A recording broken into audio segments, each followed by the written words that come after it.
Hello everyone, and once again welcome to my solo playthrough of Axis and Allies North Africa. We've reached the end of turn 10, that is the end of the American turn, and let me run by you what happened. First of all, there was a French attack with American bomber support into this area over here. On the first round, the Italians actually managed to defend because there was one supply still here, and they did defend, but they didn't score any hits. The Allies did, and on the second round, the Allies pressed the attack, and the Italians had to retreat, and were consequently both destroyed, the two remaining Italian units, that is. Note that the French, while being self-sufficient, I initially got that wrong, but I looked it up in the rulebook just to make sure. They only defend for free. They do not attack for free, so they did have to pay for attacking twice, actually, because they pressed the attack, paid for it, and, well, in the end destroyed the Italians that had to retreat. There was also an attack into Constantine.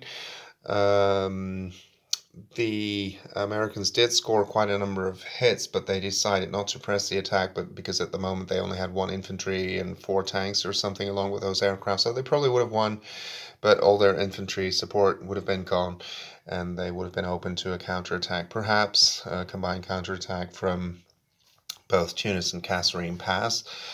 You know, I might have just pressed the attack. The Americans can probably afford to lose some units and the Germans can't, and apart from the fact that they can't really afford to lose those units, they really don't have all that much supply left. They try to ferry more across, but a lot of it was sunk on the British turn, on this very same turn. What else? The Americans moved up a number of units during non-combat.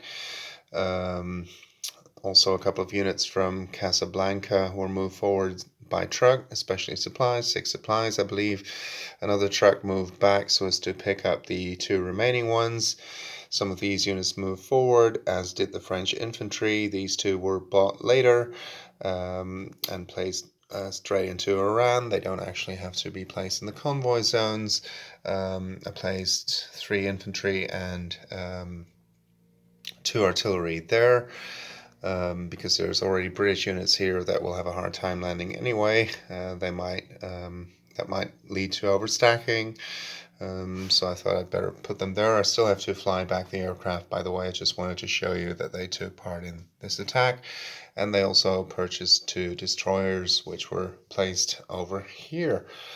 That prevents the Germans from moving right through the British submarine here and possibly attacking the British infantry there, because submarines alone do not stop movement, I believe, even if it's only submarines themselves.